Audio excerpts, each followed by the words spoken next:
सुलेमान अलैहिस्सलाम और हुदहुद पक्षी की कहानी। अल्लाह सुब्हानहू व तआला ने पक्षियों को बुद्धिमान सैनिकों के रूप में नियुक्त किया था। उन्होंने नबी सुलेमान अलैहिस्सलाम को उनकी भाषा सिखाई थी। कुरान करीम में वर्णित सबसे आश्चर्यजनक कहानियों में से एक है सुलेमान अलैहिस्सलाम और हुदहुद पक्षी की कहानी। एक दिन जब सुलेमान अलैहिस्सलाम अपने सैन्य दल के साथ यात्रा कर रहे थे, उनकी सेना प्यासी हो गई। सुलेमान ने आसपास देखा और एक स्थान पर हरियाली देखी। उन्होंने समझ लिया कि वहां पास में पानी अवश्य होगा। उन्होंने अपनी सेना को वहां रुकने का आदेश दिया और हुदहुद पक्षी की खोज शुरू की। हुदहुद एकमात्र पक्षी था जो भूमिगत पानी का स्थान बता सकता था, क्योंकि अल्लाह ने उसे यह विशेष क्षमता दी थी। सुलेमान ने पक्षियों को बुलाया और पूछा, मैं हुदहुद को क्यों नहीं देख रहा? क्या वह अनुपस्थितों में से है? जब उन्हें यकीन हो गया कि हुदहुद वास्तव में वहां नहीं है, तो उन्होंने कहा, मैं उसे कठोर दंड दूंगा या उसे मार डालूंगा, जब तक कि वह अपनी अनुपस्थिति का स्पष्ट कारण या स्वीकार्य बहाना न दे। कुछ समय बाद हुदहुद लौटा। उसे सुलेमान की धमकी की खबर मिली, लेकिन उसने ऐसी आश्चर्यजनक खबर सुनाई कि सुलेमान उसकी अनुपस्थिति को भूल गए और उसकी बात ध्यान से सुनने लगे। हुदहुद ने कहा, मैंने वह जानकारी प्राप्त की है जो आप नहीं जानते। मैं आपके लिए साबा से पक्की खबर लाया हूं। उसने आगे कहा, हे अल्लाह के नबी, मैंने ऐसा कुछ जाना है जो ना आप जानते हैं और ना ही आपकी सेना। मैं आपके लिए सत्य और निश्चित खबर लाया हूं। हुदहुद ने बताया, मैंने एक ऐसी स्त्री को देखा जो अपने लोगों पर शासन कर रही है। उसे सब कुछ दिया गया है और उसका एक विशाल सिंहासन है। यह साबा की रानी थी जिसका नाम बिल्कीस था। वह अपने लोगों पर शासन करती थी और उसके पास संसार की संपत्ति और सौंदर्य था। उसके पास एक भव्य सिंहासन था जो कीमती रत्नों और मोतियों से सजा था। लेकिन सबसे भयावह बात यह थी कि हुदहुद ने बताया कि वह और उसका समुदाय अल्लाह को छोड़कर सूर्य की पूजा करते थे।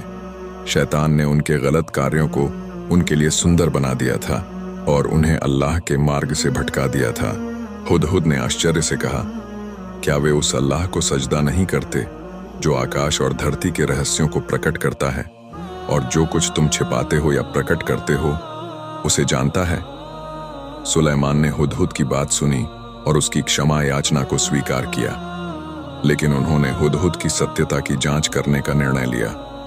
उन्होंने कहा, हम देखेंगे कि तूने सच कहा है या तू झूठ बोलने वालों में से है। सुलेमान ने एक पत्र लिखा और उसे हुदहुद के मुंह में लटका दिया। उन्होंने हुदहुद के सिर पर एक मुकुट पहनाया और उसे आदेश दिया कि वह यह पत्र साबा की रानी के पास ले जाए और उसे उसके सामने फेंक दे। सुलेमान ने कहा, यह पत्र ले जाओ और इसे उनके सामने फेंक दो। फिर थोड़ा दूर हटकर देखो कि वे क्या जवाब देते हैं। पत्र में साबा के लोगों को एकमात्र अल्लाह पर ईमान लाने और सुलेमान के आदेशों का पालन करने की दावत थी। रानी बिल्कीस ने पत्र प्राप्त किया और अपने मंत्रियों और प्रमुख व्यक्तियों को बुलाया। उन्होंने पत्र का सुदीर्जानिय पढ़कर सुनाया, जिसमें लिखा था, बिस्मिल्लाहिर्रहमानिर्रहीम, मेरे खिलाफ उद्दत न हो और मुस्लिम होकर मेरे पास आओ। बिल्कीस ने अपने सभासदों से सलाह मांगी। उनके सभासद अहंकार में डूबे थे और उन्होंने सुलेमान के साथ युद्ध करने की सलाह दी, लेकिन बिल्कीस ने समझदारी दिखाई।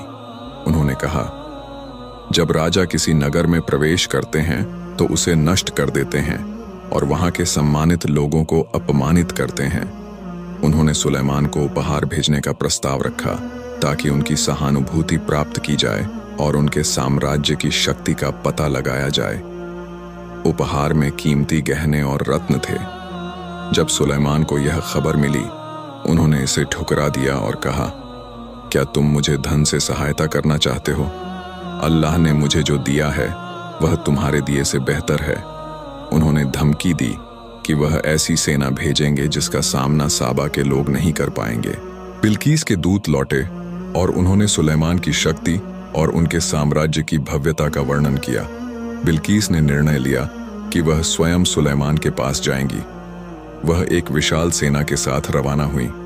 सुलेमान ने उनके लिए एक भव्य महल तैयार करवाया और बिल्कीस का सिंहासन वहां लाने का आदेश दिया। एक व्यक्ति जिसके पास अल्लाह का विशेष ज्ञान था ने कहा, मैं इसे आपकी आंख झपकने से पहले ला दूंगा। और ऐसा ही हुआ। सिंहासन सुलेमान के सामने प्रकट हो गया। जब बिल्कीस आई, सुलेमान ने पूछा, क्या यह तुम्हारा सिंहासन है? बिल्कीस ने बुद्धिमानी से कहा, यह वैसा ही प्रतीत होता है। वह समझ गई कि यह कोई साधारण शक्ति नहीं थी। महल का फर्श कांच का था, जिसके नीचे मछलियां तैर रही थीं। बिल्कीस ने सोचा कि यह पानी है और अपने कपड़े ऊपर उठाए। सुलेमान ने कहा, यह कांच से बना महल है। जब बिल्कीस को सुलेमान की नबूवत की सत्यता का यकीन हो गया, उन्होंने अल्लाह पर ईमान लाया और कहा, ऐ मेरे रब, मैंने अपने ऊपर अत्याचार किया। मैं सुलेमान के साथ इस्लाम कबूल करती हूँ, जो समस्त विश्व का रब है। उनका हृदय सत्य के मार्ग पर आ गया और उन्होंने समझ लिया कि इस्लाम अल्लाह के सामने समर्पण है।